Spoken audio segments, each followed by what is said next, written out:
So matapos nga po sinabi ng manager ni Naoya Inoue na si Mr. Ohashi na meron daw pag-asa na makalaban ng kanyang alaga, si Cuadro Alas Casimero, basta maging champion lang daw ito at sunod-sunod ang kanyang panalo sa bakbakan. Kung saan mga idol, ngayon tila wala na sa plano ng kampo ni Inoue na magbigay pa ng pahirap na kondisyon sa angas ng Pinas. Ang kondisyon na lang talaga ng kampo ni Inoue, patunayan lang daw talaga ni Casimero ang kanyang sarili sa laban na talaga magbibigay sa kanya ng worth para labanan nito ng Japanese Monster. Kahit hindi na maging kampiyon si Casimero, malamang ang tinutukoy dito ng kampo ni Inoue, gumawa na lang ng panalo si Alas na talagang magpapangos sa kanyang pangalan para maging karapat-dapat ito na labanan ng Japanese Monster. At syanta natin mga boss, ang laban ni Casimero kay Junto Nakatani, Picasso at Morojun Akhmadaliev ang talagang swak na laban para kay Casimero. Kapag may panalo ni Alas sa mga laban na to ng impresibo, talagang papayag na si Inoue sa bakbakan. Ang tatlong fighter lang kasi nito mga boss, ang hindi na knockout ni Inoue, kumagawang magpa-impress ni Alas. Kahit isa man lang sa mga laban na to, talaga makikita natin mga boss, ang bakbakan ng Pinoy at Hapon. Pero sa ngayon mga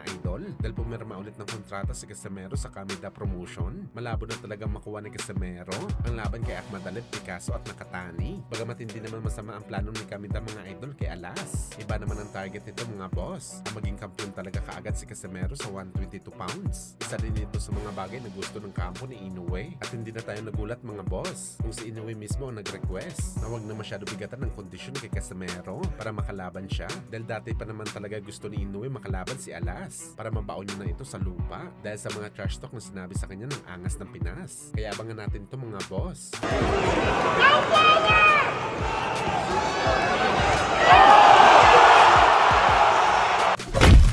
So nayanig nga po ang boxing world matapos lumabas ang audio ng dating promoter ni Floyd na si Al Haymon at El Arbe. Sa pag-uusap nila sa telepono, pinagplanuhan nila na sirain si Mayweather Jr. at ibaon ito sa lupa. Parang nakukupalan kasi ang dalawang mga idol kay Floyd na parang siya daw ang may-ari ng PBC. Sa mga hindi po nakakaalam mga boss, itong si Leonard El Arbe, kaibigan at dati itong kasangga ni Floyd. Presidente ito ng Mayweather Promotion, pero tinanggal ito ni Floyd dahil sa hindi ito loyal. Well, dahil sa nangyari kay Floyd ngayon, kung saan na-cancel ang tatlong laban nito kay Pacman, Sam Bedis at Mike Tyson, itila nagtagumpay talaga si El Arbe at Al Haymon sa kanilang mga plano. Kaliwat kanan pa ang mga kaso ni Floyd dahil sa issue nito sa pera at utang. Mas malala pang aabutin ni Calvo kung sakali magsampa ng kaso si Pacman. Talaga masakit-sakit na kaso yon kapag hindi nito ituloy ang laban sa Pinoy. Sabi pa nga ni Dan Rafael mga boss, wala na lubog na talaga si Floyd sa ngayon. Ang inaasahan nito na malaking pera sa laban nito kay Pacman, Mike Tyson at Sam Bedis, talagang naging bato pa. I told you I was just pissed. I didn't but it's okay. You just work on your family and you work on yourself. Me and you stay close together, and we're gonna put it to the last nigga on